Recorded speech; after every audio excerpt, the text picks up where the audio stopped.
Ito guys, no, meron tayong check ng capacitor, pan capacitor, kung paano nyo i-test ng good or bad.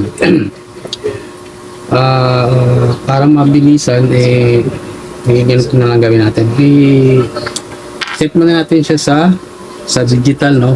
Sa digital tayo. Set natin siya sa capacitance dito sa ito sa microfarad. Natin yan, microfarad. Check natin yung malaman nyo yung good or bad capacitor. Yung na-check natin to, no? Para malaman nyo kung ito is 1.5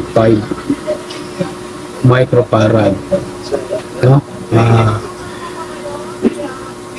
Wala natin siya ng capacitance kung anong reading.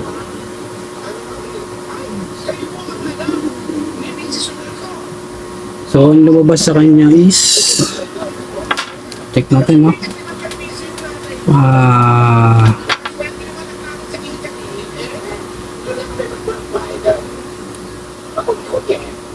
Almost 0.7 na lang, no? 0.7 na microfarad. So, sabihin, wala na talaga.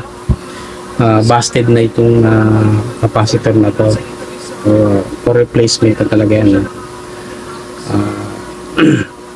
Pero dito naman sa manual, mamaya sa manual natin sa analog tester, para alam nyo rin kung paano pag-test ng good or bad dito rin sa analog. Dito naman tayo sa kung 1.5 is the same value. Check natin yung kanyang microfarad, kung ilan ang reading. So ito yung ito kahit magkabaliktad naman to, no? So wala naman siyang problema. Positive, negative, walang problema. And lumabas sa kanya is 1.47 o 1.8.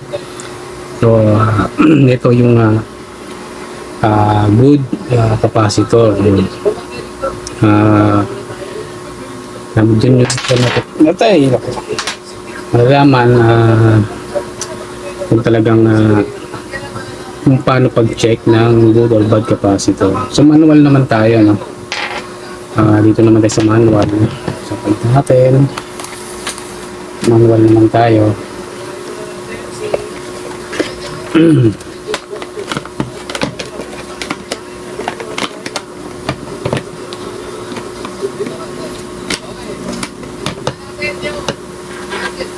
Ayan, ha? Ayan, ha? Mas kita nyo, yan. Ayan, so ilagay natin siya sa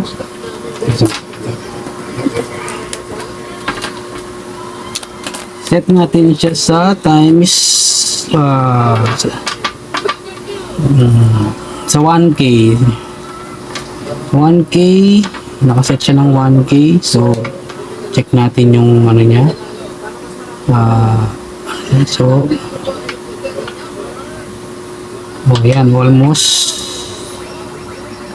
pumapalo siya ng 1 point something. Ito kasi yung 2, ito yung 1. So 1, hindi makikita na good ang ating capacitor. So yung sa manual, ito naman yung bad capacitor kanina. So malalaman nyo yung palo ng tester. Ito. Ayan.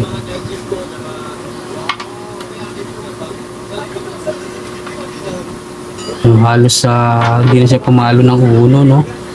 So halos nandito na lang siya. Baba na yung kanyang microfarad. So baba na, no? Ayan, baba na. Halos hindi na siya pumalo ng uno.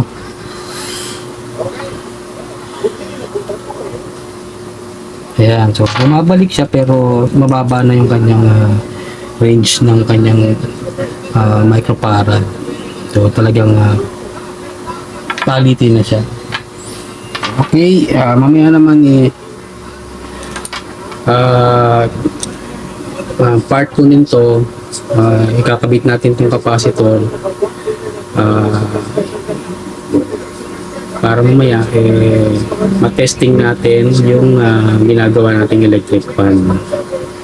So, to be continue, part 2. Alright.